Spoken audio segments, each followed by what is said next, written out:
Buenas tardes, bienvenidas y bienvenidos a este último tramo del Congreso. Ya estamos, digamos, en el último cuarto. Vamos a hacer, no quiero decir un experimento, pero sí que vamos a valernos de la tecnología para hacer una presentación hoy híbrida, ¿sí? Primero vamos a tener aquí en nuestra pantalla a Sergio Paredes. Sergio Paredes es graduado y máster en Psicología General Sanitaria por la Universidad Católica de Murcia y psicólogo deportivo en la UCAM también. Y después tenemos a Àlex Escolà, que él sí que estará presencialmente aquí. Hola, Sergio. Buenas tardes, ¿cómo estás? Muy bien, encantado de Muy estar bien, aquí. ahora os estaba presentando. Y tenemos pues aquí presencialmente a Àlex Escolà. Él es psicólogo general sanitario, está especializado en autismo y es cofundador de IDAP Mind y autor de la aplicación móvil Autism Mind. ¿De qué nos van a hablar ellos? Pues la verdad es que van a complementar cosas de las que ya hemos hablado. Vamos a aterrizar al máximo que podamos también toda la problemática de la comunicación y la toxicidad a la realidad de una persona con autismo. Y como hemos hecho en otras ocasiones, cuando ellos acaben podéis lanzarles preguntas o haremos algunas reflexiones posteriores. Todo y que Àlex me ha amenazado que habla mucho y a Sergio también lo conozco, o sea que en una hora y media a lo mejor nos vamos a quedar cortos, pero espero que no. Por tanto, Sergio, te dejo a ti primero. Muy bien, Eh, Mucha suerte, que vaya bien. muchísimas gracias. Bueno, ¿qué tal? Muy buenas tardes. Yo me llamo Sergio, soy psicólogo general sanitario. Trabajo en la Universidad Católica San Antonio de Murcia. Ejerzo la labor de psicólogo especializado en deportes electrónicos.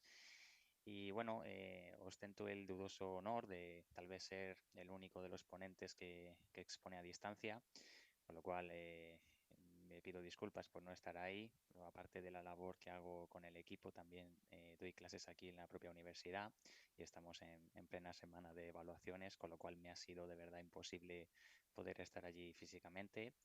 Pero bueno, voy a intentar compensarlo trayéndoos un poco mi día a día aquí en el equipo de eSports.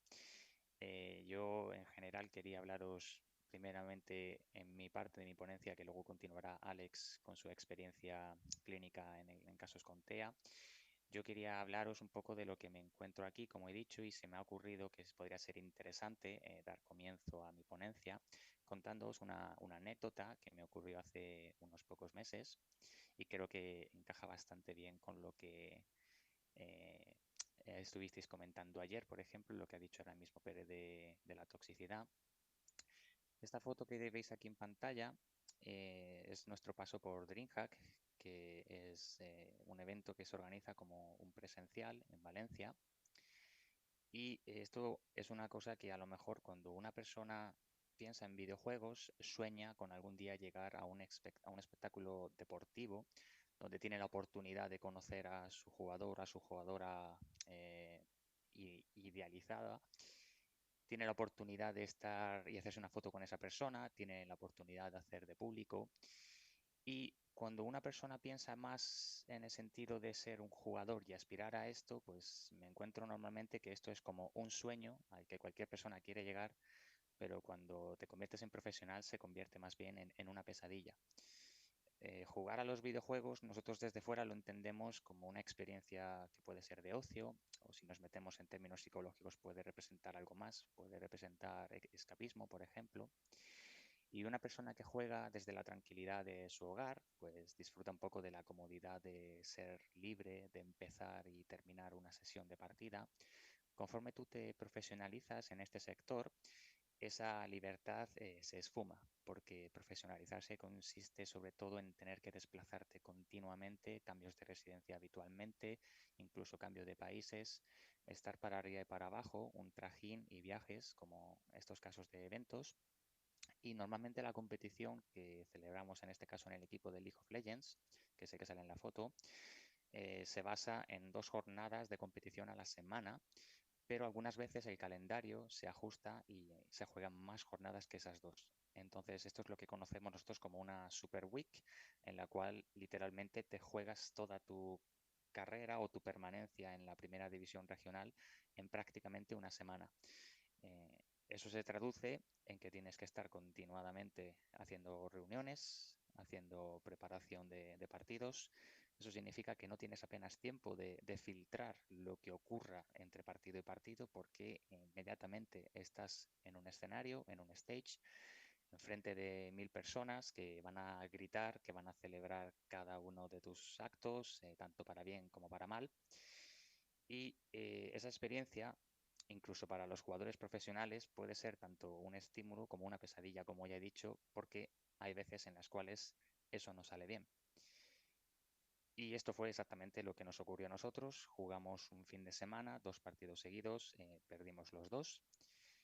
Y ahí me di un poco cuenta de que la labor del psicólogo va un poco más allá del mero acompañamiento, de las meras estrategias que tú les puedas enseñar para hacer frente a resultados adversos, como es el caso. Y sucedió que un individuo, una vez que nosotros perdimos el partido, se ve que había hecho una apuesta a favor de UCAM.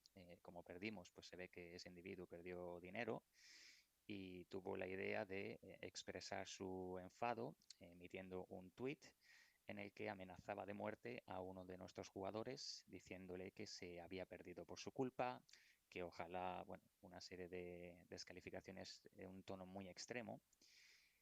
Y cuando eso te ocurre, a lo mejor puede ser, en cierto modo, lo que hablábamos de toxicidad como algo muy recurrente en este sector, pero cuando tú lo experimentas en primera persona, no es lo mismo porque no estás tan acostumbrado. Y resulta que el jugador al que le ocurrió esta situación era su primera experiencia en primera. Entonces, en esa situación yo lo que hice fue, en primer lugar, reunirme con el jugador e intentar transmitirle con mano izquierda pues lo que acababa de ocurrir. A lo mejor desde fuera parece que eso no tiene por qué llegar a más, pero acabas de perder un partido en el que a lo mejor tú tienes la sensación de que podrías haberlo hecho mejor y tienes la sensación de culpa de hemos perdido por mi culpa y te encuentras con una persona que dice esto hacia afuera, pues imagínate un poco cómo te puede afectar. Se lo comuniqué, estuve comprobando que todo iba bien y reuní al equipo, lo convoqué y les dije, oye, ha ocurrido esta situación, me gustaría que hablásemos de ello porque no quiero dejar de escapar la oportunidad de que sea una persona a la que le ocurra o a otra hablar de ello. Y me impactó muchísimo ver que los otros jugadores que ya tenían más experiencia en primera división dijeron, bueno, no te preocupes porque esto cuando yo estaba en tal sitio era mi pan de cada día, así que esto es normal. Y a mí ese comentario de esto es normal me hizo pensar que a lo mejor la labor de un psicólogo a nivel profesional en un club de deportes electrónicos tendría que a lo mejor ir un poco más allá de lo puramente deportivo y centrarse a lo mejor en un aspecto un poquito más clínico. Por ese motivo, yo decidí también aprovechar mi estancia aquí para iniciar un doctorado en psicología en el área de los videojuegos y lo quiero centrar en concreto sobre el comportamiento tóxico o la toxicidad.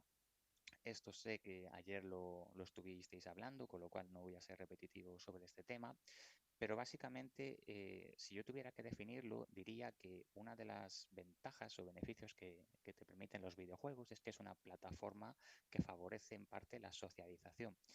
Y entendemos que esa socialización es sana en el sentido de que tú cuando juegas una partida pues puedes conocer a otros jugadores o puedes jugar con tus amistades, hacer tu grupo y jugar partidas y más o menos pues tener una experiencia de ocio pues muy disfrutable.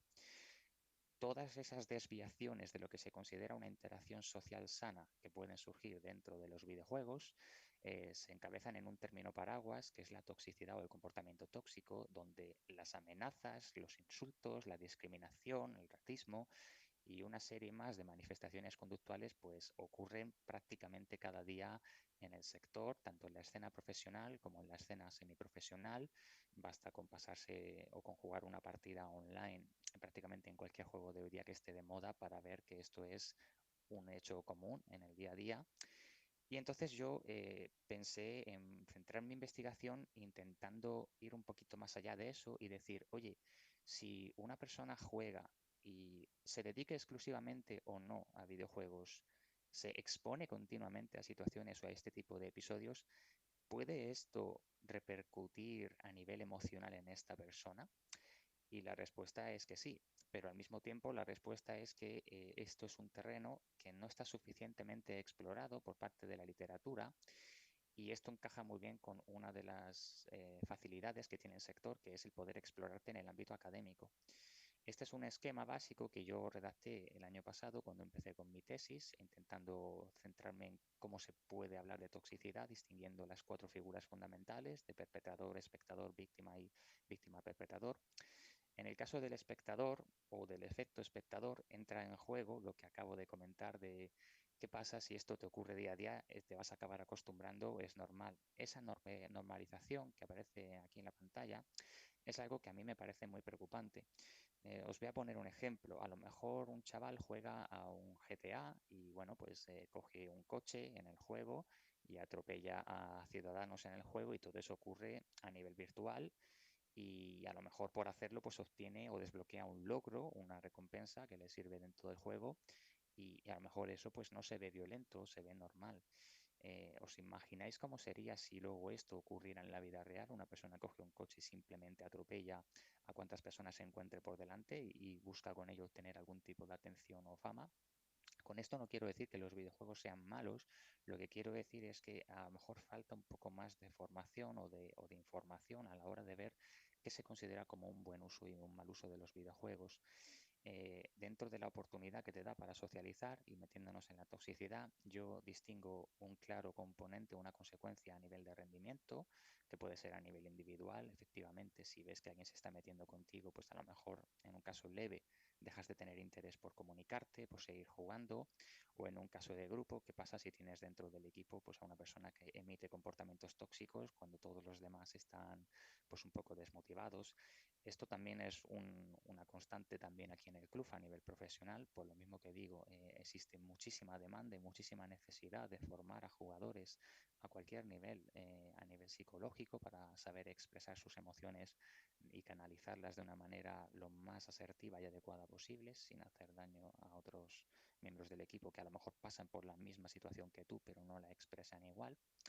La normalización, como acabo de comentar, y luego la repercusión que puede tener a nivel psicológico, donde yo he encontrado textos que incluso lo han relacionado con ideación suicida y sin ánimo de llegar un poquito a meternos en esas psicopatologías, también he podido constatar que esto tiene un efecto a nivel de autoeficacia, sobre todo en jugadoras, en el bienestar psicológico, en la autoestima de la persona y también que puede haber una cierta relación con el trastorno por juego por Internet o incluso en temas de adicción. Es decir, creo que literalmente en la literatura relacionada a videojuegos se habla mucho de ciberbullying, de ciberacoso, de adicción a videojuegos, de trastorno, tal, pero lo que es la toxicidad en videojuegos aparece muchas veces como un constructo sinónimo de los anteriores y para mí tiene unas características diferenciadoras, como que a lo mejor simplemente la conducta que se emite durante una partida y que no llega a pasar más allá de allí, sigue teniendo el mismo efecto o el mismo impacto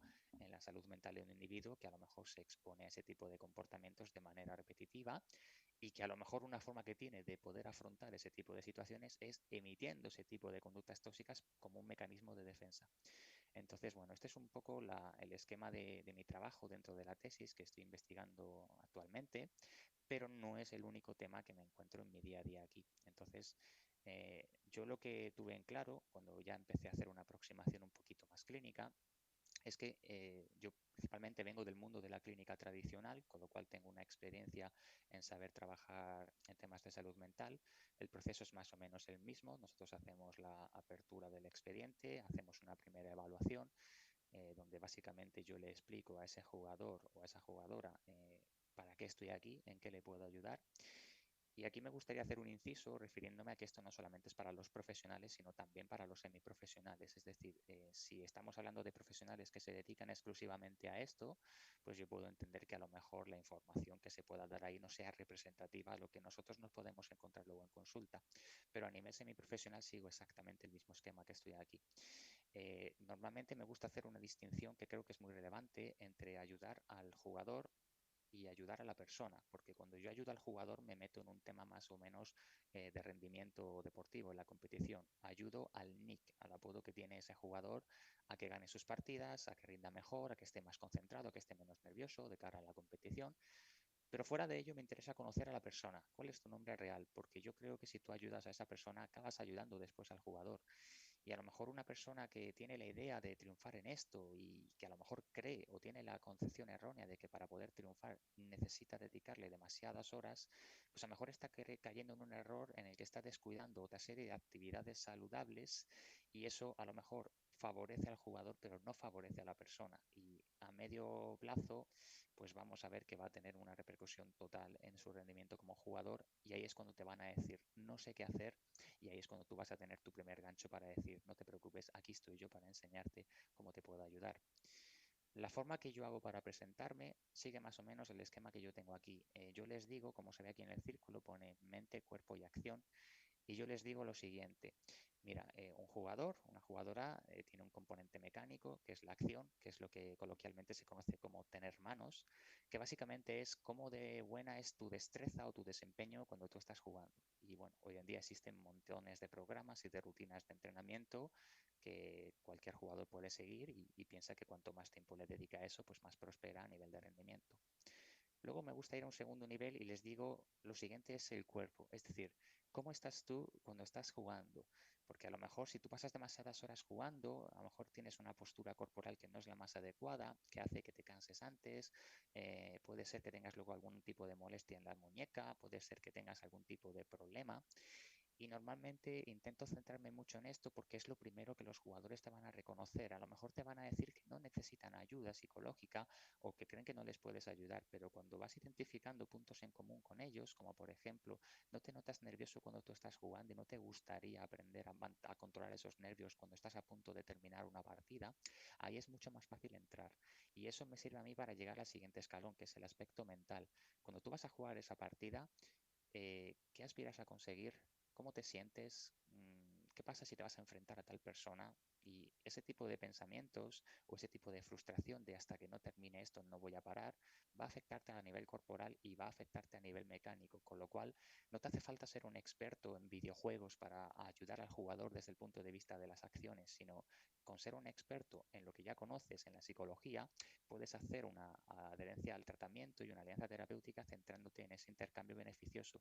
Yo te voy a hablar a ti de psicología para enseñarte a que tus acciones en el juego sean todavía mejores. Y a todo esto lo vamos a llamar un plan de acción, que con esta presentación normalmente el jugador te suele decir, pues mira, pues vamos a empezar a hablar de esto un poco. Os voy a poner entonces aquí un vídeo. ¿Cómo planteáis el trabajo para una final como esta? Bueno, el trabajo tiene una parte de, como decimos, de sensibilización sistemática o inoculación del estrés, que es para prepararte para un presencial, ¿no? Porque al final tú trabajas desde casa siempre, entonces acostumbrado al el tema de moverte, de estar en un stage, en un escenario y tal, y todo eso pues se trabaja un poquito pues con técnicas que hacemos pues para relajar un poquito los nervios y decir, oye, ¿qué pensamientos vas a tener cuando vas a estar ahí? Que de alguna manera te salga todo lo más natural posible. Y eso es un poquito como una exposición al fin y al cabo, o sea, os puedo asegurar que es de lo más bonito del trabajo, cuando el jugador se pone ahí en el escenario y dice, ya, si es que como tal, y de manera que, digamos, que cuando lleguen aquí no les parezca tanto como se lo pueden imaginar cuando están allí. Este fue un caso que nos ocurrió en una final del campeonato universitario. Dentro de la parte de la infraestructura del club trabajamos con el equipo también a nivel semiprofesional, donde nos encontramos una experiencia muchísimo más representativa a la clínica. Jugadores que simplemente dedican unas horas a jugar al videojuego y quieren preguntarte cómo les puedes ayudar. Y básicamente esta es la misma introducción que les acabo de explicar. Una de las técnicas que yo utilizo aquí, sobre todo cuando menciono lo de los nervios, consiste más o menos en siguiente, y os voy a invitar a que lo hagáis también. Yo les digo normalmente, coged un dedo índice y taparos un agujero de la nariz, así como lo estoy haciendo ahora. De hecho, os invito a que lo hagáis, a ver si comprobáis que tiene una cierta eficacia. Os invito a que tapéis un agujero de la nariz y que respiréis lo más lentamente posible por el otro agujero de la nariz y que os centréis en la parte del cuerpo en la cual va a llegar el aire, lo más lentamente posible. Si lo hacéis suficientemente lento, podéis aguantar incluso 6, 7, 8 segundos respirando y vais a notar que el aire se concentra en la zona de la barriga, en la zona del diafragma. ¿Por qué este detallito es tan importante? Bueno, no es la primera vez que yo me encuentro con casos de ataque de ansiedad o de ataques de pánico donde lo primero que se descontrola es la respiración. Bueno, pues cuando el jugador está jugando una partida, sea a nivel profesional o a nivel semiprofesional, el síntoma que tiene de nerviosismo es exactamente el mismo, sobre todo cuando están en una postura que les lleva a estar un poco encorvados y que les hace estar suficientemente nerviosos, la respiración que tienen la hacen a través del pecho. Y a lo mejor en una edad tan joven no se nota nada, pero cuando va creciendo esa persona va a notar unos pinchazos aquí porque concentra todo el aire a toda velocidad aquí y creo que es un calco muy similar a lo que nos puede ocurrir a cualquiera de nosotros y de nosotras cuando vamos en nuestro día a día. Y esta suele ser mi primera forma de entrar con los jugadores. ¿Por qué hago esto? Pues lo mismo que he dicho antes, si empiezo a hablarles desde el terreno mental, a lo mejor van a pensar que tienen un problema mental y que por eso estoy ahí. Pero si les enseño de una manera un poco más rápida a controlar un síntoma corporal con el que se van a sentir identificados en la mayoría de situaciones, me va a ser mucho más fácil luego allanar el terreno para que entran en la parte psicológica y que vean, oye, pues a lo mejor no es que estoy aquí porque tenga algún problema Tito, psicológico, ¿cómo, sino porque de verdad me puede ayudar. Continuando con eso, otra de las cosas que a mí me gusta mucho trabajar con los jugadores, que pienso que les ayuda mucho, es siempre tener un feedback visual. Es decir, si puedes monitorear de alguna manera lo que hacen cuando están jugando, sobre todo cuando tienen el objetivo de mejorar, porque eso mismo les va a permitir a ellos y a ellas el decir, oye, pues mira, tengo un plan de acción, voy a ver cómo lo estoy haciendo y cómo progresar. Por ejemplo, tengo jugadores que a lo mejor son un poco más introvertidos y a nivel de comunicación les cuesta mucho hablar y no son de hablar mucho. Entonces yo les enseño unas pequeñas pautas de comunicación y les digo, pues fíjate, a lo mejor al principio de una partida hablas muy poco y luego al final hablas mucho. Entonces ya nos hemos marcado un objetivo a corto plazo. La siguiente vez que juegue una partida voy a intentar hablar un poco más. ¿Cómo se hace esto? Yo les pido que se graben y no solamente les pido que se graben en audio, sino que también les pido que se graben en vídeo porque quiero que ellos mismos se vean cómo son cuando están jugando, que muchas veces una persona puede no ser consciente de cómo está siendo cuando está jugando y a lo mejor te dicen, no, yo me lo paso bien, pero luego les enseñas el vídeo, se ven a sí mismos o a sí mismas y dicen, ay va, pues a lo mejor no me lo paso tan bien. Y eso ya hace un pequeño cambio en decir, oye, a lo mejor me tengo que fijar más en lo que hago y no en lo que hacen otras personas si me quiero aspirar a parecer a ellos. Otro ejemplo, por ejemplo, en las comunicaciones que yo veo en los equipos, cuando alguien juega, y es un muy buen antídoto de la toxicidad, es que cada vez que se haga una buena acción dentro del juego que contribuya a nivel de equipo, se emita un comentario de refuerzo, un feedback, un muy bien hecho, muy bien trabajado y demás. Esto lo hago yo todos los días en las sesiones, porque muchas veces cuando algo sale mal, tendemos la respuesta fácil de decir qué mal lo has hecho, pero cuando algo sale bien es como que se da por hecho que tiene que ser así. Y yo no estoy tan de acuerdo. Yo creo que deberíamos premiar lo bueno tanto o más que cuando hacemos comentarios hacia lo malo.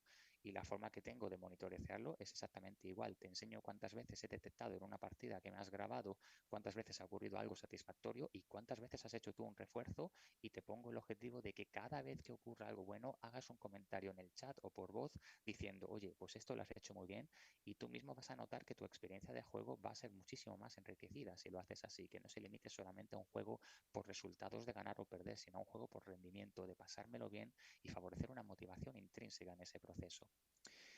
Una propuesta que descubrí hace poquito para la comunicación que os puedo recomendar en sesión es aprovechar el juego para hacer terapia con jugadores y con jugadoras. Este se llama Sigue hablando y nadie explota. Es un juego que, bueno, aquí lo utilizamos con realidad virtual porque las instalaciones nos lo permiten, pero básicamente pones a una persona intentando desactivar una bomba así en entorno virtual y para poder resolverlo le tienes que pedir a esa persona que te describa lo que ve y tú vas haciendo con un manual de instrucciones, le estás diciendo qué es lo que tienes que hacer. De esta manera haces que la comunicación sea muy recta, muy direccional, sin tener que perder el tiempo en pequeños detalles. Y esto luego es un estímulo muy bueno para poder trabajarlo a nivel del juego.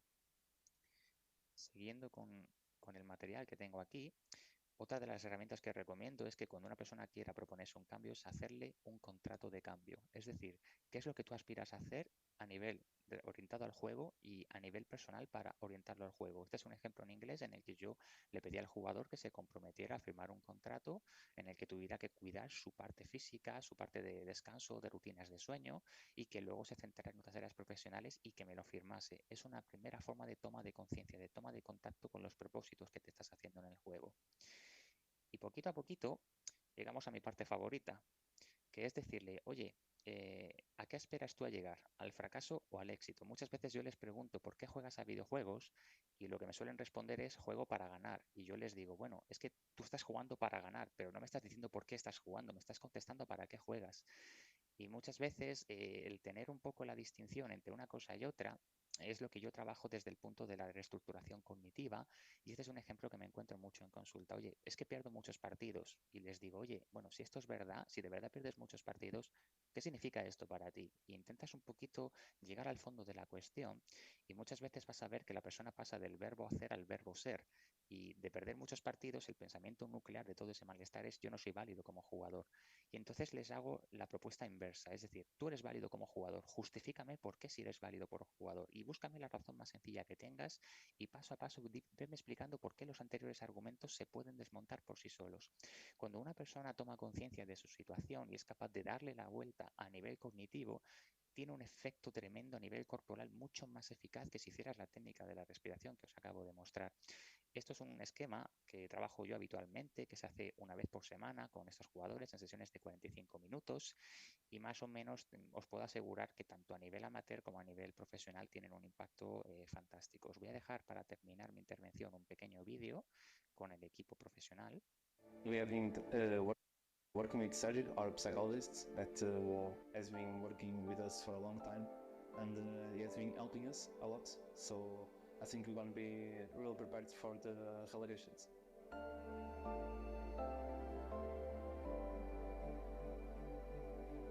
La preparación psicológica de una relegations parte de un comienzo muy claro. Ya no estamos en una temporada de competición, venimos además de un break. Es decir, es esperable que el rendimiento del equipo no sea el mismo cuando estás en temporada de competición que cuando estás un poco en temporada de off-season, como se le llama. ¿Qué significa esto? Que cuando tú estés jugando unas partidas y los resultados no van acordes a lo que tú esperas de ellas, pues pueden surgir pensamientos distorsionados. Por ejemplo, si ahora juego así, ¿qué pasará más adelante cuando tenga las relegations enfrente? ¿Me va a ir bien? ¿Me va a ir mal? ¿Y cómo intentamos abordar todo esto? Sencillo. En lugar de preocuparnos por cosas que aún no han ocurrido, lo que tenemos que hacer es ocuparnos de las cosas que van a ocurrir ahora mismo. Y para eso es muy importante pues insistir en temas como en el aquí y ahora, qué es lo que tenemos que hacer ahora, si sale bien, qué es lo que tenemos que seguir trabajando para que continúe así de bien, si sale mal, descansamos, desconectamos, volvemos con la mente un poco más fresca y volver a analizarlo. Y todo ello es un trabajo diario que se hace en conjunto desde la psicología con el staff técnico. A poco conseguimos que esos resultados, que al principio puede ser un poco desastre, al volver de un break, pues se vayan estabilizando y, como digo, siempre vamos dentro del esquema establecido de cada cualquier proyecto de la preparación psicológica. Para concluir mi intervención y volviendo otra vez al por qué juego, os quería transmitir que, nuevamente, no es necesario ser experto en videojuegos ni que tengas un conocimiento del juego en sí, sino un conocimiento de qué son los juegos y la experiencia que puedes disfrutar cuando estás jugando para poder trabajar con esa persona. Creo que los videojuegos son un campo de intervención bastante interesante y muy emergente que te puede dar muchas oportunidades a nivel clínico, con lo cual merece la pena aprovechar oportunidades de formación y las herramientas que tú puedas tener para trabajar con esos jugadores y jugadoras. Creo que te permite unas oportunidades de formación porque van a ser los padres principalmente los que van a llamar a tu puerta y van a decir, oye, mi hijo juega y no sé si esto es bueno o no es malo o qué puedo hacer para esto, y vas a ver que incluso desde ayuntamientos te van a ofrecer charlas, talleres formativos. Y la parte más interesante de todo aquello que tú trabajes desde la formación o desde el nivel clínico no tiene una exploración lo suficientemente cuantitativa a nivel científico. ¿Qué quiero decir con esto? Que si te interesa hacer algún tipo de proyecto piloto relacionado con videojuegos, si tienes una muestra para ello, intentes un poco optar por esa línea, por las oportunidades que te genera para la investigación, como estoy haciendo yo, y que sobre todo tengas en cuenta que esto es un trabajo que va a ser muy dependiente del ensayo y error. Es decir, no hay una fórmula básica para saber qué es lo que tienes que hacer o no con jugadores. Es simplemente trabajar desde un plan de acción concreto en el que tú les vas a enseñar de psicología y entre los dos vais a intentar que su rendimiento dentro del juego como su bienestar personal fuera del juego vayan por una senda bastante buena. Y para eso, con tener la formación que tú tienes en psicología, os puedo asegurar que es más que de sobra para poder llegar a hacer, por lo menos a nivel inicial, una intervención psicológica con jugadores. Sin más comentarios, os agradezco mucho vuestra atención y espero que os haya gustado este contenido. Muchas gracias, Sergio. Vamos a dar entrada a Alex, que mientras va subiendo al escenario, creo que tenemos un vídeo que podremos pasar ahora.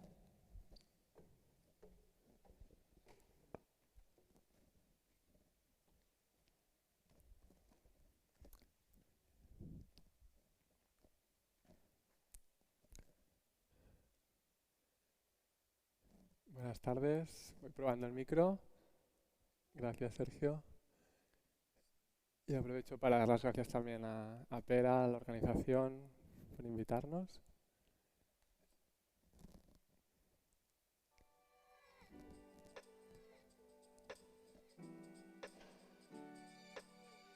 El papel de los adultos es enseñar y dar herramientas para que en el futuro la persona pueda desenvolverse en la vida y tener una vida autónoma, plena y con la mayor calidad posible. Lo que no es simplemente poner límites por poner límites, sino han de tener un objetivo si ponemos límites. Ya sea pues, para que la persona joven pues, tenga que aprender que existen algunos límites, existen algunas reglas, a veces pues hay que saber renunciar o negociar o lo que sea, o que no puedes estar todo el día allí. Bueno, estos vídeos, realmente esta entrevista en ECO, ya te lo he ido diciendo, pero siempre das en el clavo y nos explicas cosas súper interesantes. Simplemente se ha de ayudar al desarrollo. No se trata de decir, pues no, ¿por qué no? La supervisión o regulación, yo creo que aquí está por un lado el tema educativo, en este sentido, pero también me gustaría decir que no, pero por desgracia tengo que decir que tiene que existir. Porque en el internet y hoy día hay peligros reales de groomers, relaciones tóxicas, usurpadores de identidades, explotación sexual. Es un elemento, un medio de comunicación cultural muy potente y puede enseñar muchísimas cosas y muchas habilidades.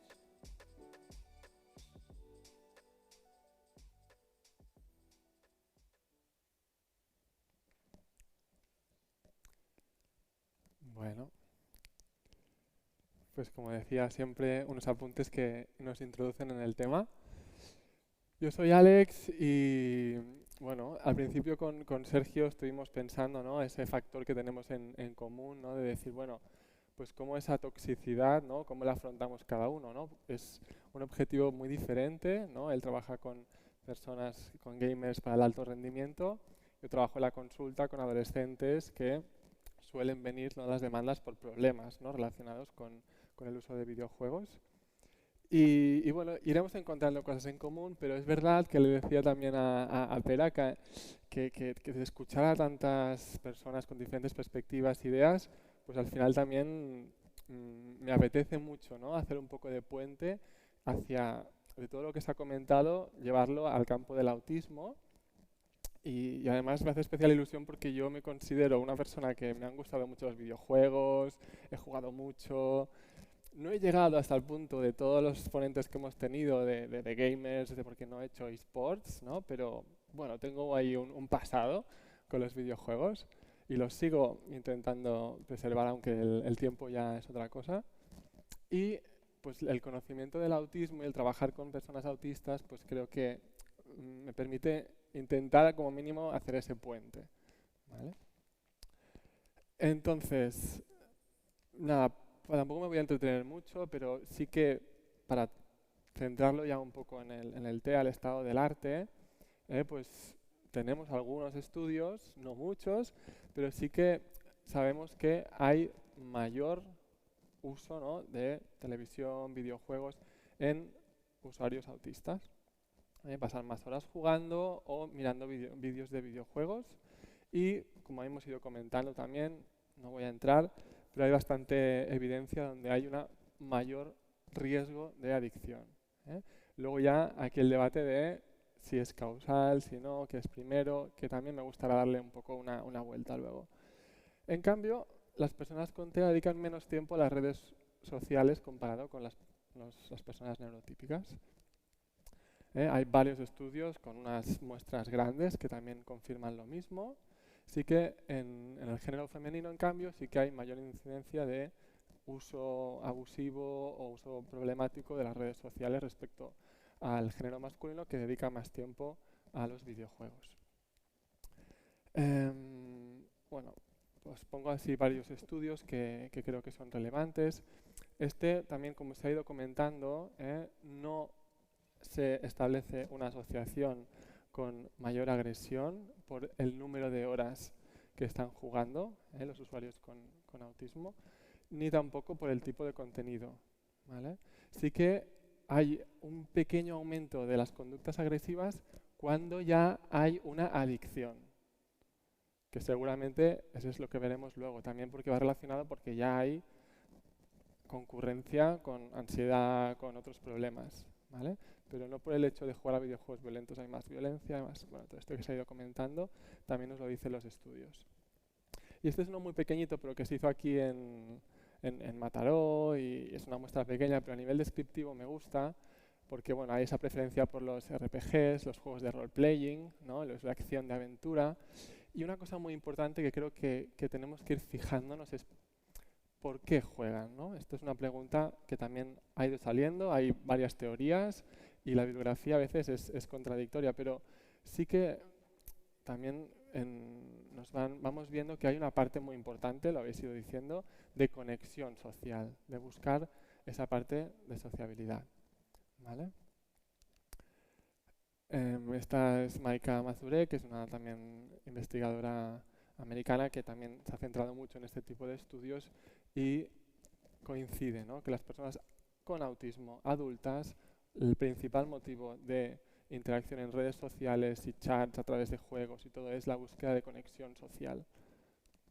¿Vale? Pero ¿por qué? ¿Por qué les gustan tanto, ¿no?, los videojuegos a las personas autistas? Porque hemos ido diciendo cosas y aquí he intentado sintetizarlo un poco. Ofrecen un entorno intuitivo, controlable, predecible. Y últimamente se lee mucho, ¿no?, este concepto de intolerancia a la incertidumbre. Las personas con autismo pues tienen esas dificultades a veces, ¿no?, cuando un entorno es incierto y aumenta mucho la ansiedad. Entonces los videojuegos, también como apuntaba Eneco en los vídeos y en la entrevista, ¿no?, me dan un entorno estructurado, hay unos roles claros, hay, ¿no?, unas reglas que me ayudan a saber qué esperar, y eso disminuye la ansiedad porque tengo la sensación de controlar lo que va a pasar y que además son súper versátiles.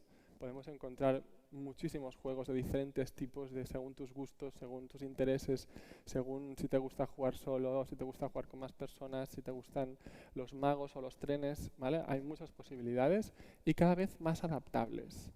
Que eso es una cosa que también creo que hay que hacer mucho hincapié, en que cuanto más personalicemos los videojuegos, más accesibles al final los haremos para cualquier tipo de necesidad. Hay una estimulación multisensorial, que eso, pues hemos hablado del canal visual, hemos hablado pero la multisensorial pero controlada. Es decir, que la persona con autismo puede estar en su casa, puede controlar el volumen, puede decidir si descansar a nivel visual o no, no es en el contexto diario que muchas veces no tienen esa capacidad de control. Pero a la vez pues es muy estimulante cuando ellos lo necesitan porque pues se mueve, ¿no?, hay colores, luz, todo, sonidos, a veces incluso a nivel vestibular. Bueno, es algo que además ya se encargan, ¿no?, de hacerlos dinámicos, atractivos y motivadores, y esa capacidad de refuerzo que también se ha comentado mucho porque hay una activación del circuito de la dopamina, y esto en el caso del autismo es significativo porque a diferencia de otras personas que nos ocurre lo mismo, ¿no?, el punto diferencial que yo quiero es el hecho de que, lo apuntaba un poquito Josep Matalí cuando hablaba de esa dificultad a veces por obtener refuerzo social, ¿no? Entonces, si a mí me cuesta más obtener refuerzo social en el día a día por a que a veces me cuesta la comprensión o estoy ansioso a nivel sensorial o porque no sé cómo interactuar, o cuando tengo estas dificultades, puede ser que, claro, obtengo una vía de refuerzo, ¿no?, de dopamina de una forma en un entorno predecible, divertido, ¿vale? Y por supuesto, pues el jugar a videojuegos hoy pues, te incluye, ¿no? Muchos adolescentes pues, que pueden hablar de esto con sus compañeros, que además se sienten parte de un grupo y que utilizan todos los medios digitales como cualquier otra persona, ¿no? Yo los beneficios también creo que es inestimable y en primer lugar y en negrita pongo esa parte de interacción social, cooperar, sentirse parte de un grupo, ¿no? El sentido de pertenencia es algo que veo cada día, ¿no? Y que nos va a ayudar mucho a pensar cómo hacemos la intervención y las diferencias respecto al abordaje con una persona neurotípica, que a lo mejor, ¿no?, como decían antes, pues podemos retirarle de golpe, ¿no?, si hay una adicción. A una persona con TEA, si eso es parte de su sociabilidad, es la pata que le está, ¿no?, preservando a lo mejor, y lo hacemos de golpe, podemos tener una desregulación, una crisis o una depresión o una ideación suicida, ¿sabes? Porque le estamos quitando algo que es súper importante y necesario. El autoestima, ¿no? Aquí veis un poco dentro del paradigma de la autodeterminación, pues la competencia, autonomía y la relación. Pues el sentirte válido, competente, también lo hemos ido comentando, pero vemos que les aumenta la autoestima cuando encuentran un sitio donde, oye, les valoran, les piden de unirse al grupo para, ¿no?, o enséñame esto, o bueno, pues ahora estoy pudiendo ayudar a otras personas, ¿no?, me reclaman, me buscan, al final es el amor, ¿no?, el sentirte valorado y que los demás pues también tienes algo que aportar y te aportan y hay esa comunidad. El refugio, que muy bien lo ha explicado Eneco y tampoco voy a entrar más porque esa parte de me ayuda a autorregularme, ¿no?, es un sitio donde a veces me olvido de mis pensamientos negativos o me ayuda a calmarme cuando estoy estresado. Y una parte que también quizá esta no ha salido tanto, identificación con iguales, ¿no? Personas que a veces simplemente puede ser que tengan mismos intereses, pero otras vemos también perfiles similares que se juntan, se encuentran y ostras, te pasa lo mismo que a mí, ¿no? Ya no estoy solo, ya no. Al final, esa parte de sentirte acompañado, no sentirte solo, diferente, ¿no? Pues toda esta parte, además de que puedes disfrutar de una actividad placentera, ¿no?, cuando no siempre puede haber un ocio accesible, ¿no?, que también es algo que tendremos que. No me basta con. Bueno, te propongo conductas alternativas a los videojuegos. Ya, pero si lo que estás proponiendo es una tortura porque no tengo ningún tipo de adaptación, por muy divertido que pueda ser, no voy a poder usar eso, no será accesible. Entonces, ahí pueden disfrutar, ¿no? Encima, puede ser a nivel individual o cooperativamente, pero del ocio de una forma que realmente es significativa. Y pues habilidades específicas, también hay bibliografía que demuestra que tiene otros beneficios. Y yo soy de esos, y antes me ha hecho mucha gracia porque ha salido, ¿no?, de, oye, ¿y si utilizáis los videojuegos, ¿no?, en las sesiones de terapia? Pues yo soy de esos que lo hago, ¿no? Porque se pueden trabajar tantas cosas con un interés común como puede ser el Minecraft en este caso que era, y el Minecraft puede utilizarse a nivel de mainstream, ¿no?, el Minecraft normal, y podemos trabajar habilidades de conversación, de negociación, de llegar a acuerdos, de habilidades de la flexibilidad, muchísimas cosas.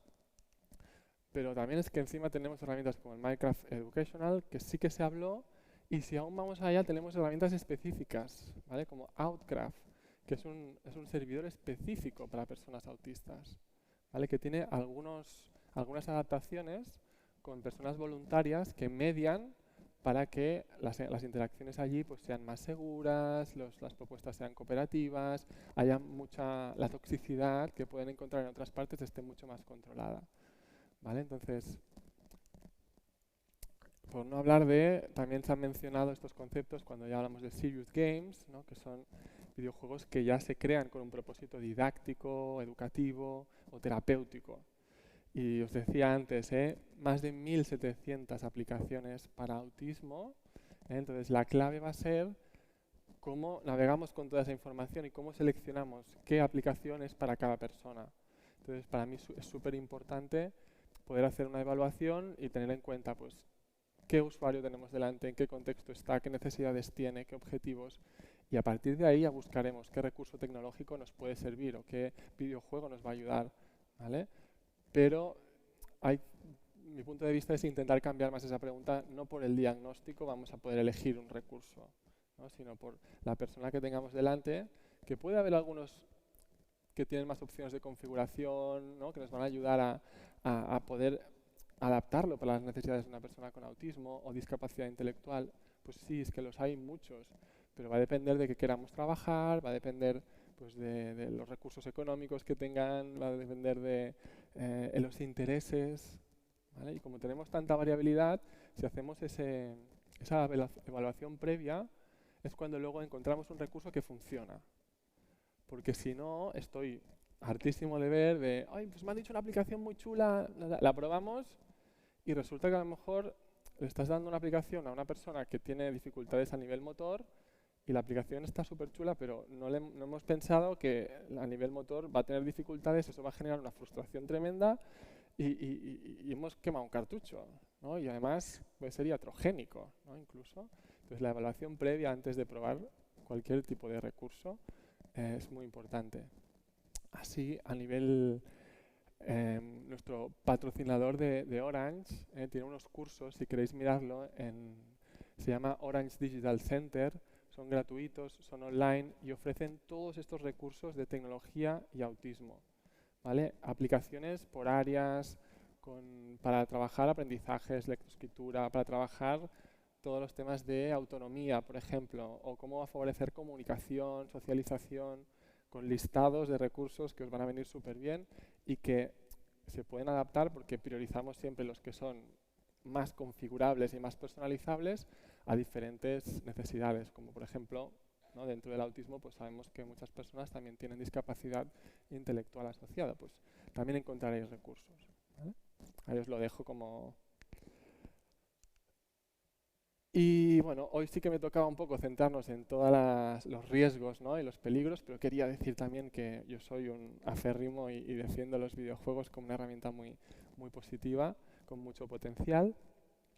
Pero bueno, tampoco voy a entrar en las cosas que ya hemos hablado, ¿no? Pues hemos visto todos los efectos que son propios de la sobreexposición a las pantallas, ¿no? Trastornos del sueño, hemos hablado posturales a nivel visual. Hay muchas cosas que están muy estudiadas, la liberación de melatonina, ¿no? Y que nos predisponen a lo mejor a estar más excitados, por ejemplo, ¿vale? También hay estudios propios en pacientes con autismo, ¿vale? Entonces, uno de los que destaco es este de que hay un exceso de pantallas puede generar mayor estado de excitación, de hipervigilancia, de esa desregulación emocional.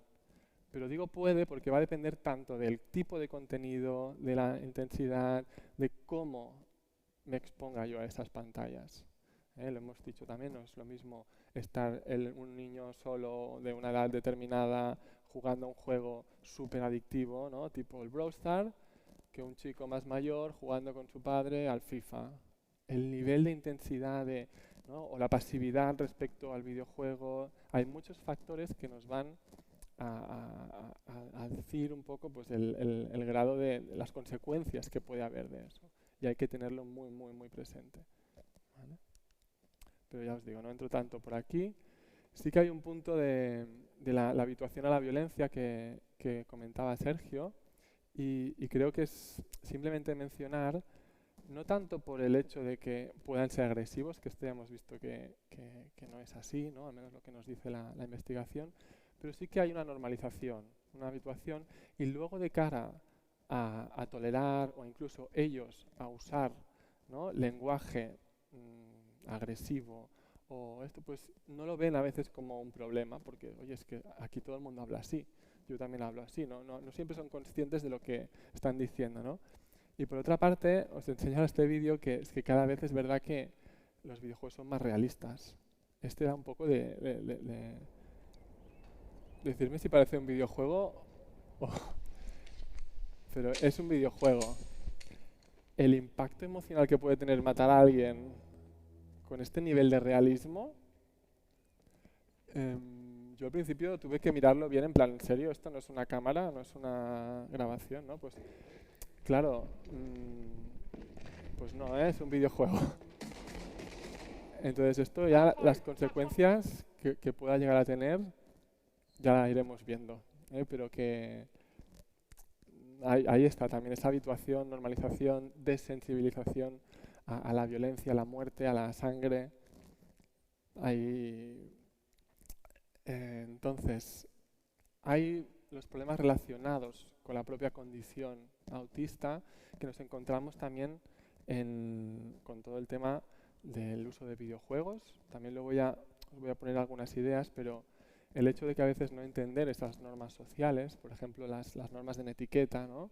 Pues puede dar lugar también a confusiones, malos entendidos y pues porque no pongo las mayúsculas y a lo mejor eso es que estás gritando, pero si alguien no lo sabe y no te lo has explicado, pues ahí podemos tener un problema. O cuándo es adecuado utilizar un emoji, ¿no? Y cuándo no. Tenemos que estas cosas en principio no son súper importantes, pero todo suma, ¿no? O esas dificultades con la comunicación más pragmática, literalidad, pues cuando usamos el lenguaje escrito no están, pero cuando usamos, ¿no?, a nivel oral sí que pueden estar. Y puedo malinterpretar situaciones, no entender, y eso generar también a veces una respuesta que puede ser tóxica. O la rigidez, otra característica que relacionamos con el TEA, donde a veces pues también nos puede interferir mucho a la hora de, por ejemplo, trabajar o jugar en un grupo con otras personas, ¿no? Que tenemos que decidir conjuntamente pues si vamos a matar ese boss, si vamos a hacer esta misión. Bueno, la desinhibición, todos estos os lo explico porque nos hemos encontrado casos de problemas legales o exposiciones a situaciones de riesgo, no con mala fe, pero pues esto, ¿no? De denuncias por acoso, por ejemplo, porque la persona no se estaba dando cuenta que estaba haciendo una conducta muy tóxica, ¿no? Desde una desinhibición a lo mejor puedo decir también algo que es súper inapropiado y que una persona puede vivir lógicamente como un acto muy violento, ¿no? Entonces, aquí también o exponerse a situaciones de riesgo de, pues estoy jugando un videojuego y alguien me dice que haga algo y lo hago, y le mando un vídeo de no sé qué, o quedamos físicamente y a lo mejor no tengo las habilidades para decir que no. Imaginar, ¿no?, dónde puede acabar todo esto. Es un tema que también hay que regular, hay que ir con cuidado, supervisar, porque...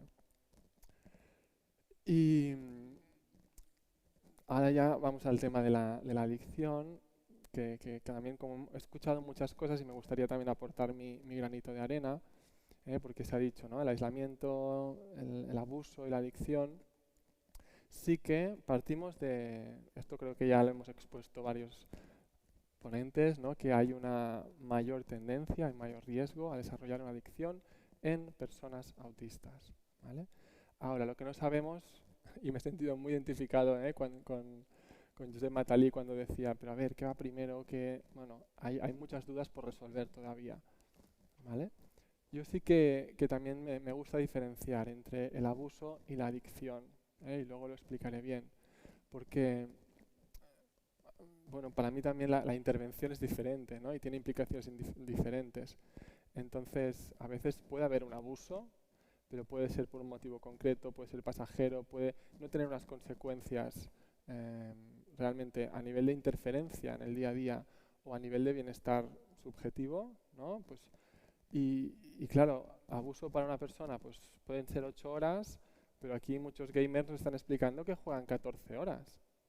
Pero 14 horas de entrenamiento jugando un videojuego, si eso no te genera una interferencia y un malestar subjetivo, estamos hablando de una adicción, estamos hablando de un abuso, estamos hablando de un uso, ¿no? Entonces, todo esto diferenciado del mal uso, que es cuando ya hay un uso disfuncional, un uso, pues esto, como los comportamientos tóxicos, ¿no?, con fines maliciosos, ilegales o negativos, ¿no? Y así como reflexión, un estudio de hace unos años, ahora yo creo que habrá aumentado todavía, pero más de la mitad de la población obtiene puntuaciones de uso problemático, ¿vale? Del móvil, de ese uso abusivo. Entonces, ¿estamos todos abusando de las pantallas? ¿O estamos ante una nueva normalidad? Eso cada uno os lo dejo para que cada uno lo piense, os guste más, os guste menos, pero ¿qué consideramos abuso? ¿Somos todos adictos al móvil? Bueno, todos, ese 50 y pico %.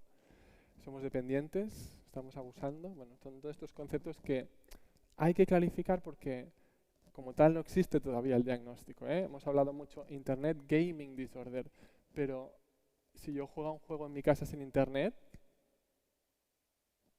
¿qué pasa? Estoy horas jugando a un juego que me he descargado yo hoy juego, ¿no? Una aventura, un solo. Aquí no está recogido. Y es que todos los criterios del Internet Gaming Disorder están basados en las adicciones comportamentales. El juego patológico, el abuso de sustancias, y tienen muchas cosas en común, lo hemos ido viendo, pero también hay diferencias significativas, ¿vale? Y más cuando pensamos en personas con TEA. Entonces, para mí, creo que no podemos aplicar los mismos tratamientos, ¿vale?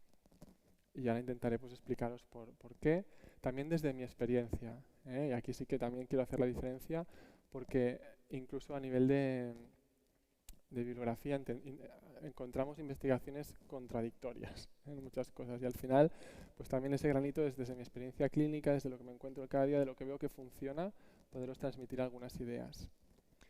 Pero, ¿por qué hay esa adicción a los videojuegos? ¿Por qué hay esa mayor tendencia, ese mayor riesgo? Es que claro, fijaros un poco, ¿no? Si pensamos, vale, factores propios de los videojuegos que hemos ido hablando, pues ya nos ponen loot boxes, el juego sin fin que no tiene, ¿no? Que partida, no hay un final, toda la activación del circuito de recompensa. Pero encima tenemos personas, ¿no? Que, bueno, porque puedan tener una comorbilidad con el TDAH o porque tienen dificultades propias del TEA, ¿no? Relacionadas con las funciones ejecutivas. Eso hemos visto que eran factores de riesgo para desarrollar adicciones y son inherentes al trastorno del TEA muchas veces. Entonces, claro, ¿no? Es lógico que vayan a tener más riesgo, ¿no? Esa dificultad para de tener un insight, ¿no? Un monitoreo sobre sí mismos de cuánto tiempo llevo, qué me está pasando, cómo me siento, ¿no? La lexitimia. Bueno, todas estas cosas, pues evidentemente van a dificultar el que me pueda regular, el que pueda tener un autocontrol. Y encima me están poniendo loot boxes, y encima me están, ¿no? El neuromarketing que hablábamos. Pero más, seguimos. Hablasteis también de desinformación a las familias que no saben muchas veces, ¿no? No les hemos explicado y no tienen recursos para afrontar esta. Les estamos lanzando, ¿no? Como decía Lu, a ese bar, pero no les estamos explicando cómo les podemos ayudar. A veces no siempre damos el modelo, ¿no? Como padres, pero básicamente hay una falta de recursos y totalmente de acuerdo con esa desinformación, ¿vale? Porque no conocen muchas veces lo que hacen en los videojuegos, no conocen, ¿no? Aún escucho, pues esto, es que mi padre me han dicho que ponga pausa. ¿Cómo pausa? Este es un juego que no se puede pausar, ¿no? Que dura tanto tiempo, ¿qué tal? Y hay esa brecha o esa diferenciación tan grande intergeneracional que no saben, no entienden. Entonces, si no entienden, a veces no entienden los videojuegos y también están en un proceso muchas veces de entender el autismo. Entonces se juntan dos cosas que claro, es una combinación. Factores, ¿no? Psicológicos, como la depresión, ansiedad, la autoestima, ¿vale? Simplemente estoy recogiendo un poco lo que hemos ido hablando, pero creo que es muy visual, ¿no? Ponerlo todo aquí. Y es que también nos dice la investigación que la concurrencia de trastornos psiquiátricos es en torno al 70% de las personas con autismo. TDAH, ansiedad, depresión, trastornos alimentarios. Entonces, claro, cuando decíamos aquello de, bueno, juega más a las pantallas porque tiene ansiedad, tiene depresión, que es primero el TDAH, predispone por la impulsividad, tal. Bueno, algunos autores ya hablan de la ansiedad como un síntoma como propio y característico, ¿no? Del TEA. Y también otros estudios pues, que correlacionan, ¿no? A menor autoestima y menor autocontrol, mayor riesgo de adicción. Pues es bastante lógico, ¿no? También. Inseguridad, aislamiento, bueno, es como el pez que se muerde la cola. Y es eso, también fijaros en la prevalencia de la ansiedad, ¿no? Depende del estudio entre el 42 y el 79% de las personas autistas, que muchas veces se cronifica.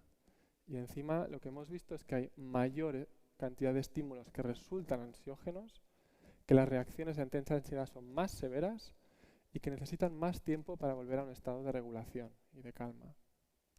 ¿Vale? Muchísima investigación en torno a la ansiedad en el autismo y sabemos muchas de las causas que explican el porqué, ¿no? ¿Cuáles son las causas de esa ansiedad en las personas con autismo? A nivel sensorial, las dificultades para comprender y manejar las relaciones, bueno, todo esto que veis aquí. El masking, ¿no? El esfuerzo que tienen que hacer a veces para adaptarse, ¿no? a los neurotípicos y a la sociedad. Y claro, pues aquí también apuntaba Matalí el punto de, oye, ¿es un centro de interés? ¿No? Pues cuando hay esa ansiedad, la respuesta esperable, lógica, es algún mecanismo de autorregulación, ¿no? Para algunos niños puede ser un comportamiento repetitivo, como una estereotipia, para otros puede ser hablar sobre sus temas de interés, como pueden ser los dinosaurios, para otros pueden ser recurrir a los videojuegos, ¿no? Donde se sienten bien, donde saben, donde dominan, entorno predecible, bla, bla, bla, todo lo que decíamos antes. Y también como reflexión, os pongo aquí, ¿no? Pues una persona autista puede encontrar dificultades para anticipar, ¿no? Esa impredictibilidad. Pues en el mundo virtual es un entorno más predecible y todo controlable.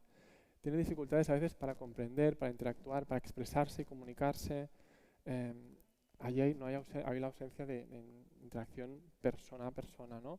que tiene una cualidad muy diferente, ¿no? Por la velocidad, por el contacto, por muchas cosas. Las alteraciones sensoriales en el mundo virtual pues, están mucho más controladas y la falta de ese reforzamiento social muchas veces lo encontramos, ¿no? a través de interacciones virtuales. Y otro ejemplo que os pongo pues, de a través de los chats, ¿no? Pues el uso del WhatsApp o utilizar un chat de un videojuego, lo paramos a pensar y, oye, de entrada tengo más tiempo para responder, porque alguien me pregunta, yo puedo tardar más o menos, pero tengo ese tiempo, ¿no? Es como, están esperando una respuesta, estamos hablando tú y yo ahora aquí, ¿vale? Puedo revisar lo que hemos hablado anteriormente, si no me acuerdo, ¿vale?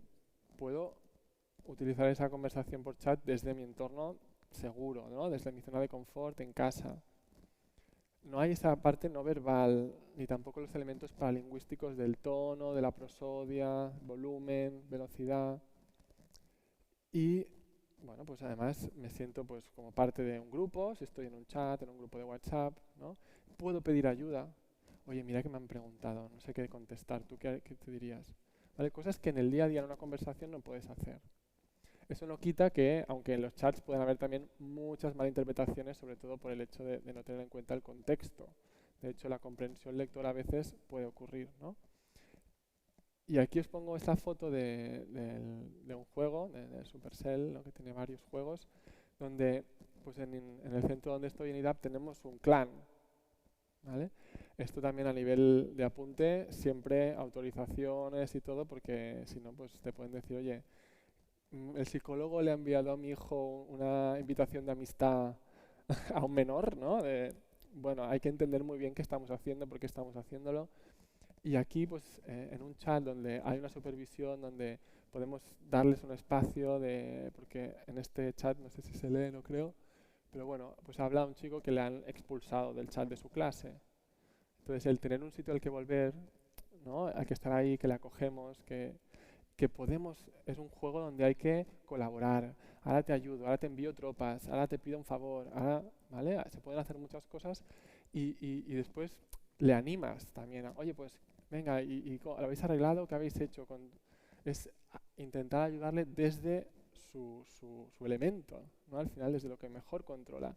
A nivel de alianza terapéutica, a nivel de comunicación, es una herramienta, por ejemplo, que puede ser muy, muy, muy buena.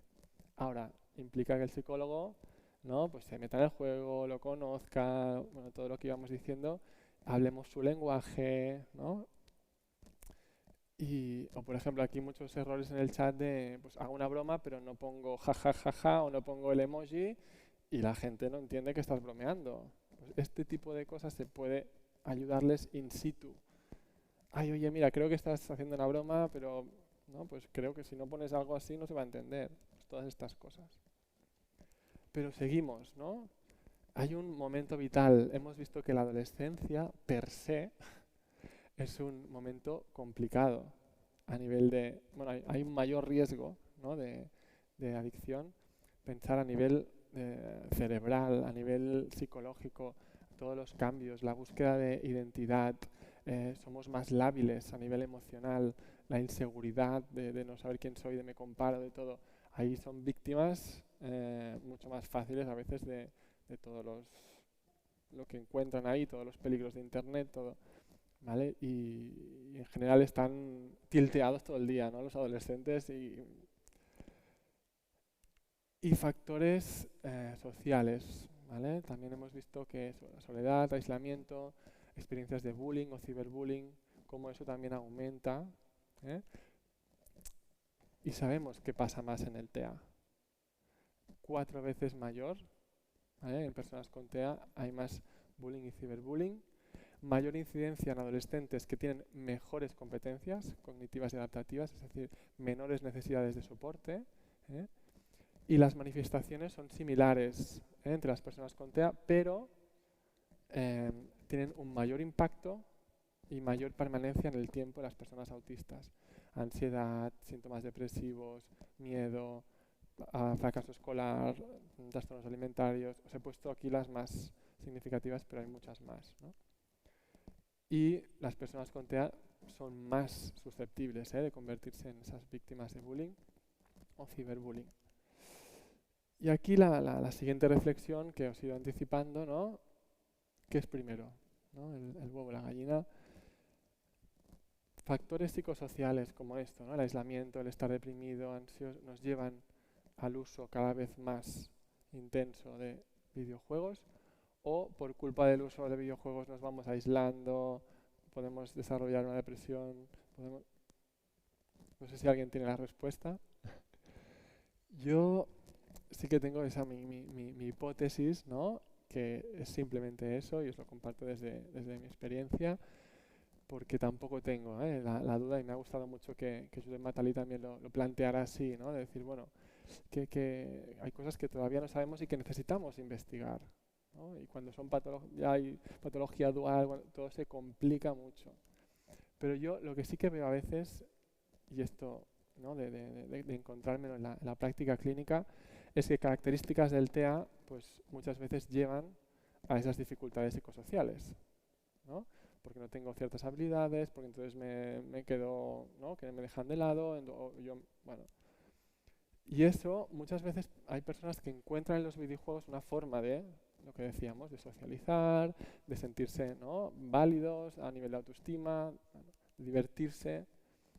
Y cuando encuentran esa, es ahora donde pueden pasar dos cosas, ¿vale? Para mí puede pasar que eso se acabe convirtiendo en una adicción, ¿no? O simplemente sea un abuso, mientras que no encuentro otra forma de cubrir esa necesidad, ¿no?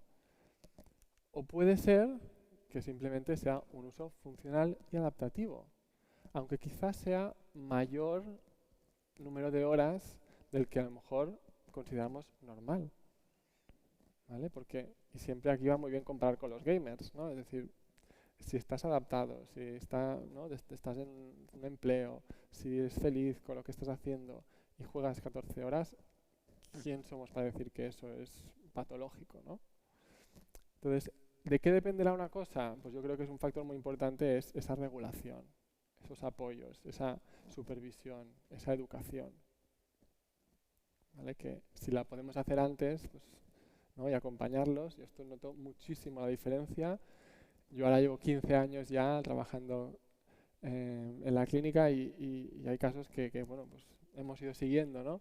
Y cuando has podido anticipar, hacer prevención, ¿no? La transición a la adolescencia y acompañarles y todo, el pronóstico es mucho mejor que cuando ya nos llega un usuario que está haciendo un uso, ¿no?, totalmente mal uso o un abuso muy desproporcionado, ¿no? Entonces, ya llegando a la toxicidad, no sé cómo voy de hora, dejar aquí. Ya, vale, pues voy un poco rápido porque quiero llegar también a daros algunos tips que creo que a mí me han ayudado. Pero sí que decíamos el otro día lo de la toxicidad y cómo podíamos hacer, ¿no?, que muchos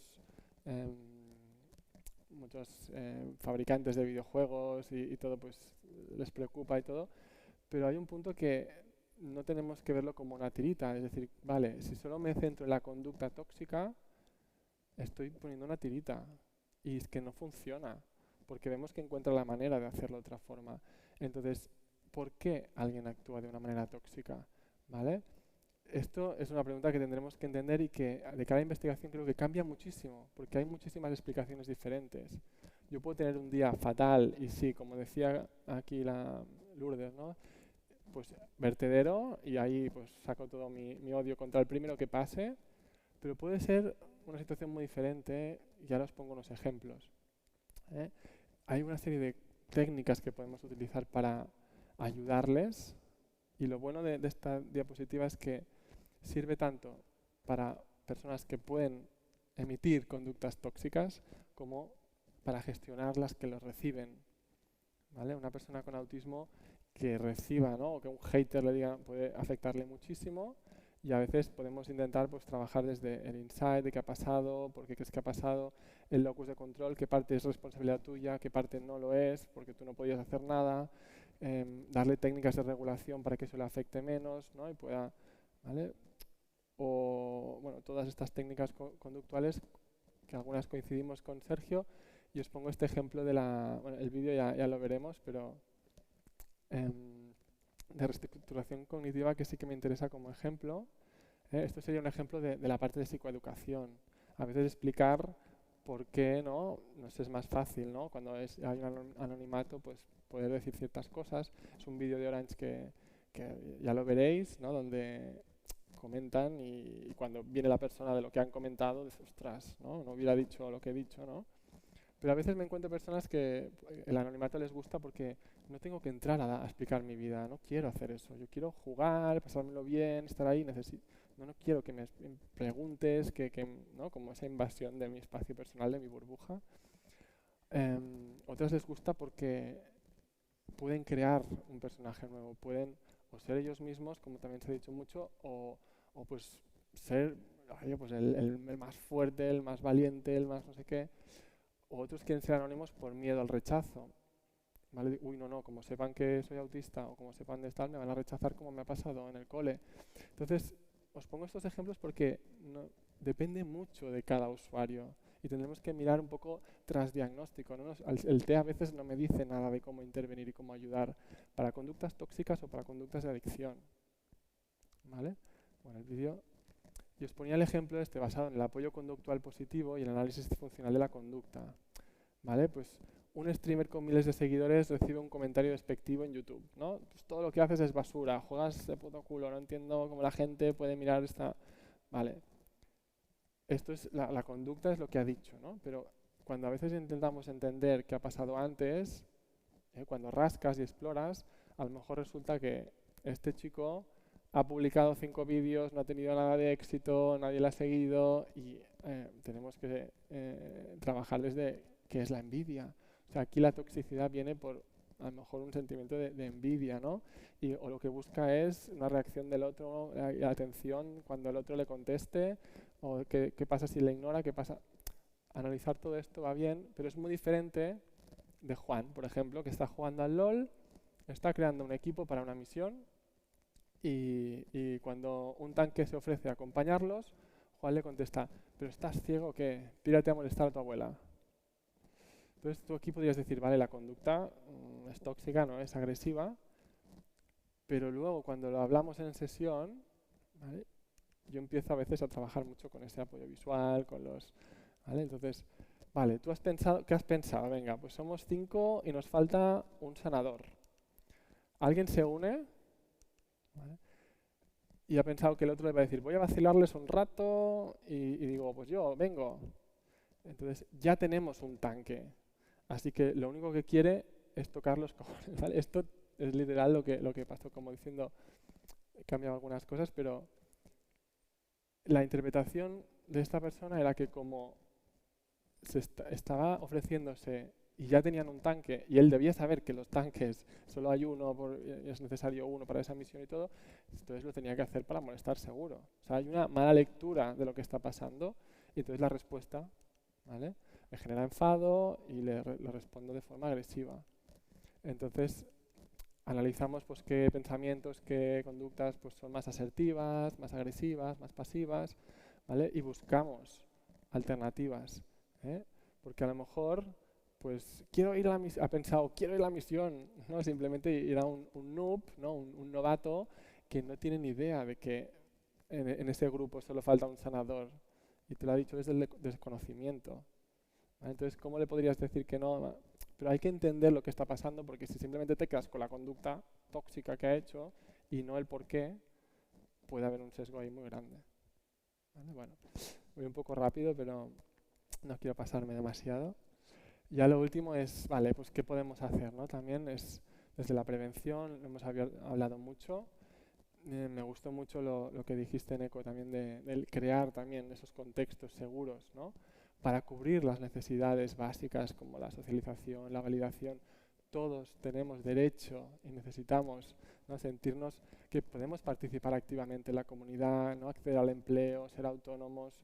Entonces, si puede ser que haya una persona que tenga una adicción a los videojuegos, pero si no podemos conseguir todo eso en la vida real, es como me vas a enviar al instituto donde lo voy a pasar súper mal, y estoy de acuerdo con lo que decían antes de que el quedarse en casa puede ser incluso contraproducente, pero es nuestro deber y nuestra responsabilidad conseguir un entorno accesible, adaptado y seguro para esa persona, o si no le estamos llevando de su zona de confort al matadero, ¿no?, y encima pidiendo, bueno, quitándole eso que es lo que le reconforta, le tranquiliza, le ayuda, ¿no?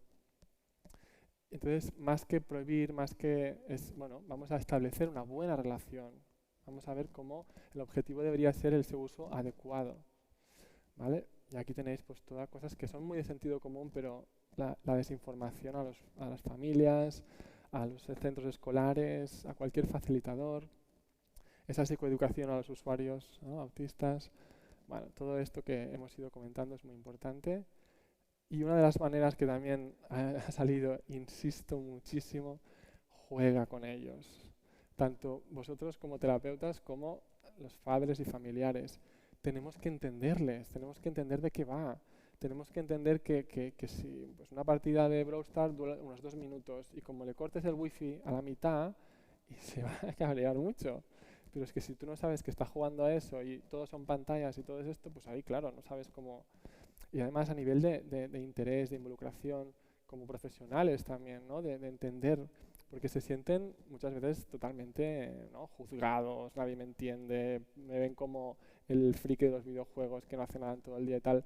Cuando les empiezo a hablar y decir, oye, pues mira, a ver, ¿en qué nivel estás? Ah, pues yo tengo tantas gemas, no sé qué tal. Ostras, aquí a la alianza terapéutica hace como, ¿no? Y una persona que me puede entender, con la que realmente se interesa por ver lo que hago, por entenderme, y ahí podremos aprender mucho, porque no es lo mismo que juega un juego, que juega otro, las horas que juega, la manera con la que juega, si es online, si es solo, hay que meterse en su mundo para entenderlo bien y ayudarle también luego a buscar, ¿no?, cómo hacer un uso saludable de eso. Hay literatura que lo dice, y igual que les explicamos un cuento, igual que jugamos a básquet, pues también. Y no siempre nos apetece ir a jugar a básquet o leer un cuento. Y más cuando me piden el mismo, ¿no?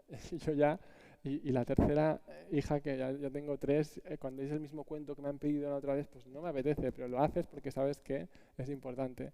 Pues también hay que jugar, ¿vale? Y sí que desde esa prevención es muy importante un plan de uso que ayude a regular. En el TEA yo sí que creo que esto cuando no hay ya un mal uso y te llegan ya con un abuso muy bestia, pero desde la prevención, si hacemos un buen plan de uso consensuado, cuanto más concreto mejor, ¿no? Con el tiempo, el momento, el contenido, cómo lo vas a hacer, ¿vale? Mejor, ¿vale? Y que incluyan, también lo han comentado antes, pues en ese plan, ¿vale? El uso de pantallas, pero también actividad física, autocuidado, cuando te vas a lavar los dientes, a ducharte, hay que estudiar, hay que colaborar en casa, ¿vale? Unos ejemplos de esto, ¿no? De un chico con 11 años que le encanta jugar a Minecraft. Vale, ¿qué quieres? Jugar a Minecraft con el PC, con mis amigos del cole y en modo supervivencia. Ahí tienes que saber que hay 2 modos de Minecraft, ¿vale? ¿Cuándo? Vale, podrás jugar por la tarde, los lunes, miércoles y viernes, que es cuando no tienes la extraescolar, ¿vale? Una vez hayas hecho tus tareas ¿vale? Y has estudiado. Puedes jugar hasta la hora de cenar, ¿vale? Y el fin de semana, en los tiempos libres, que no tengamos otras actividades. Porque aquí también a veces cuando no especificas, ¿no? No, es que nos vamos a la playa y ahora el niño nos enfada porque quiere jugar, porque le he dicho que tengo... No, pues no, cuando no hay. A veces hay que especificar bien, ¿no? Ser concretos. Bueno, son ejemplos, pero os he puesto otro. Cuando hay a lo mejor una discapacidad intelectual asociada, cuando hay problemas de comunicación o personas no verbales, podemos hacer algo similar, ¿vale? Pero pues utilizando, por ejemplo, apoyos visuales, utilizando un sistema, ¿no? Del propio iPad en este caso, que nos permite, ¿no? El acceso guiado, nos puede ayudar y facilitar, y a lo mejor utilizamos unos paneles visuales para diferenciar, ayudarle a diferenciar con la funda azul cuando tenemos que jugar de forma que vamos a trabajar aplicaciones educativas, y en la funda roja, ¿no? Es un código de colores, código visual, para que él ya sepa identificar cuándo puede ver sus trenes que le encantan, ¿no? Autoconocimiento, súper importante, ¿eh?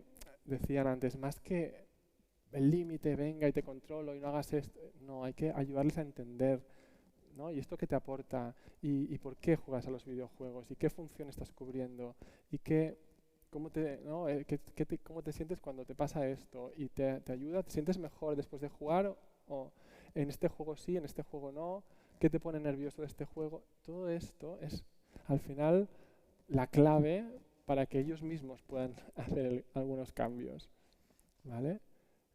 Bueno, ejercicio, todo esto sabemos que va muy bien. Tampoco os pongo el vídeo, pero sí que es una experiencia para mí de buena práctica. Nosotros en el centro IDAP tenemos unos grupos de ocio y deporte, que le llamamos, donde combinamos esa actividad física, ¿vale?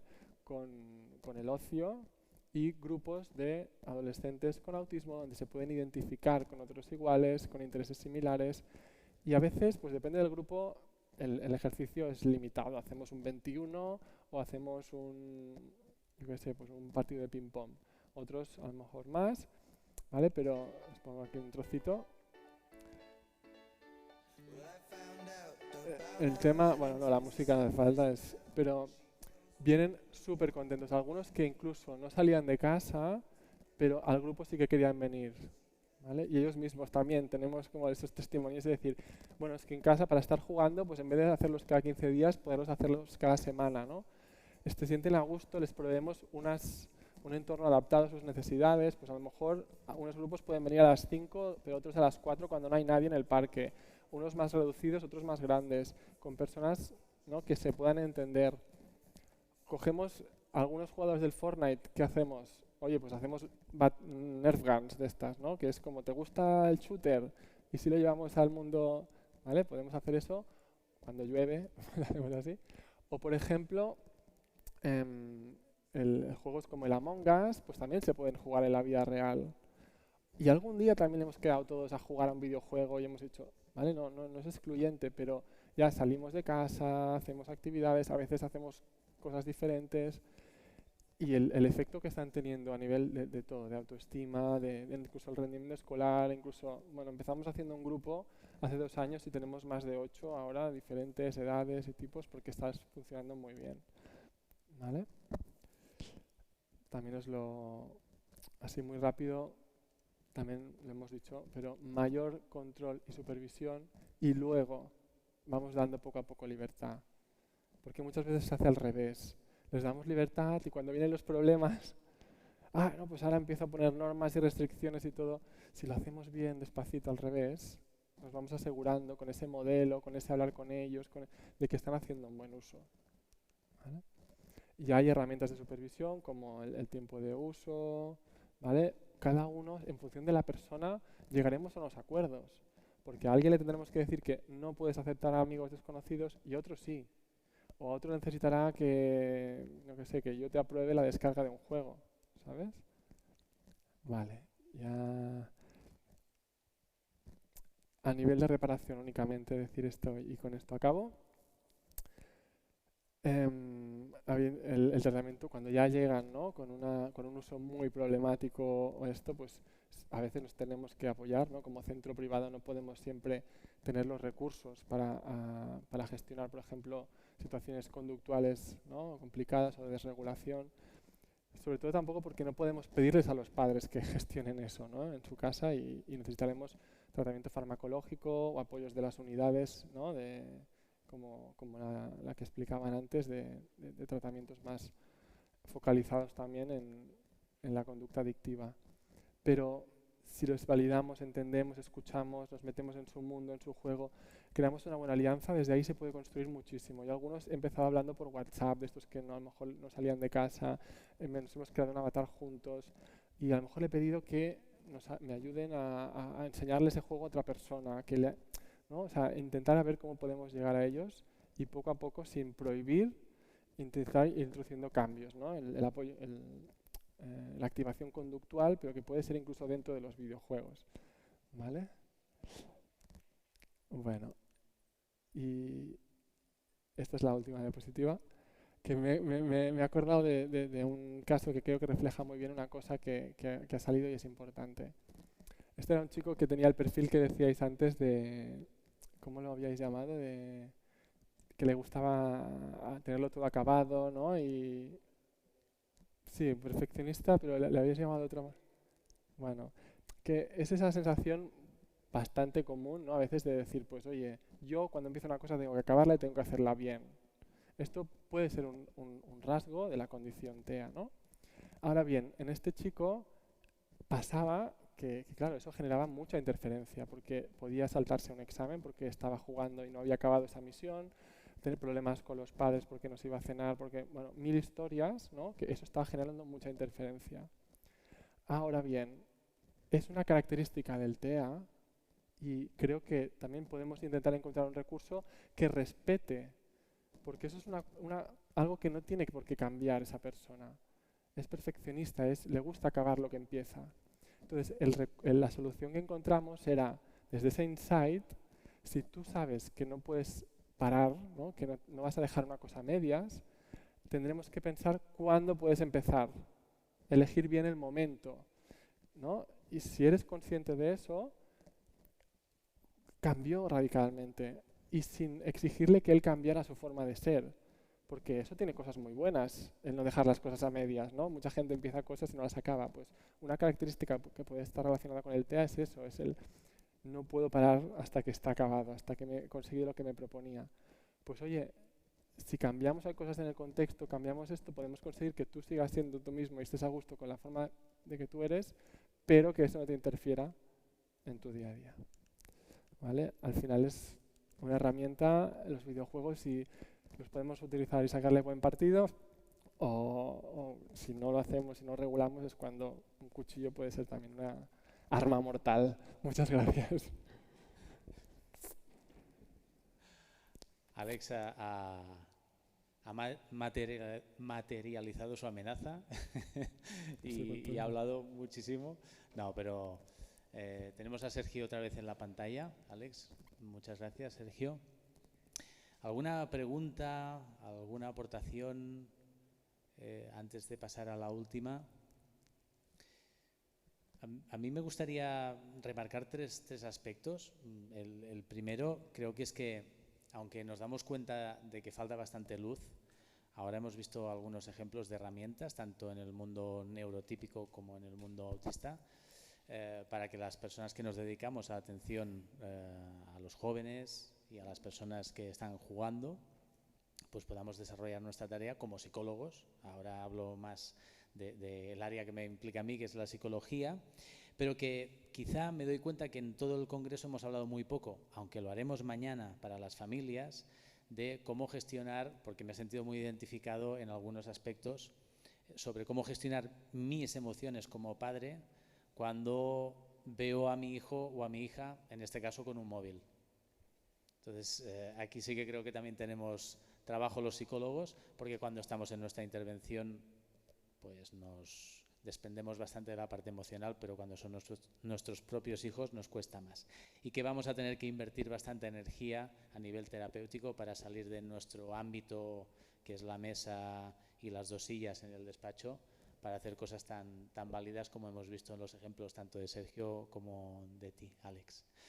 Lo dejamos aquí, daremos paso a la última de las ponencias. Os agradezco muchísimo vuestra participación, ha sido un placer tenerlos con nosotros. Gracias, Sergio. Gracias, Alex. Muchísimas gracias. Un placer.